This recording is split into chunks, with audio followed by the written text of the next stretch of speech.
3 आठवड्याच्या पूर्वी मंत्रालयाच्या समोरील रस्त्यावरील पाईपलाईन आहे ती फुटलेली होती आणि त्यामुळे मोठ्या प्रमाणात याच रस्त्यावरील पाणी आहे या पाईपलाईनमधून वाया गेलेलं होतं आणि त्यासोबतच रस्ता देखील मोठ्या प्रमाणात खचलेला होता।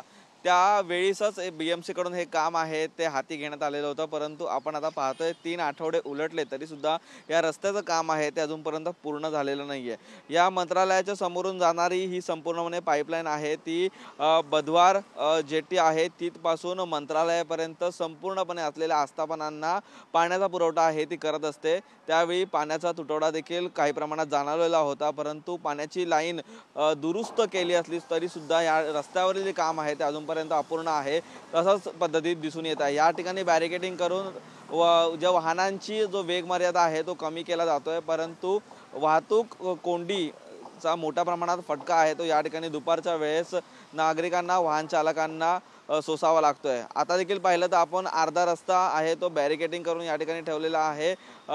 त्याच रस्त्यावरती लोखंडी प्लेट आहे ती टाकून ठेवण्यात आलेली आहे, त्यामुळे वाहनांचा वेग देखील मंदावतोय, परंतु बाईक स्वारांना या ठिकाणी मोठ्या प्रमाणात धोका आहे तो निर्माण होऊ शकतो, कारण या लोखंडी प्लेटच्या मध्ये टायर अडकून बाईक आहे ती स्लिप होण्याची शक्यता या ठिकाणी वर्तवली जाते। त्यासोबतच अशा ठिकाणी जे रस्त्याच्या बाजूला फुटपाथवरती बॅरिकेडिंग करण्यात आलेलं होतं ज्यामुळे नागरिकांना फुटपाथवरती जाता येत नाहीत, त्या ठिकाणी हे जे लोखंडी पाईप आहे त्यामुळे देखील नागरिकांना किंवा वाहन चालकांना आहे तो त्याचा फटका आहे तो होऊ शकतो आणि या ठिकाणी दुखापत आहे ती होऊ शकते। त्यामुळे या रस्त्याचं काम आहे ते 3 आठवडे झाले तरी सुद्धा प्रलंबित आहे, अद्याप ते काम या ठिकाणी पूर्ण होत नाहीये, त्यामुळे वाहन चालकांना मोठ्या प्रमाणात याचा फटका आहे तो देखील पडू शकतो। त्यासोबतच दुचाकी स्वार असतील त्यांना देखील मोठा फटका आहे तो या ठिकाणी लागू शकतो। त्यामुळे हे काम लवकरात लवकर होणं तेवढंच गरजेचं आहे, परंतु हे काम मोठं असल्याने BMC कडून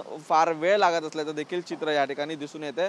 काम कधीपर्यंत लवकरात लवकर पूर्ण होतं हे देखील पाहणं तेवढंच महत्त्वाचं ठरणार आहे। Video Yogesh Nikhil Chavan TV9 Marathi Mumbai.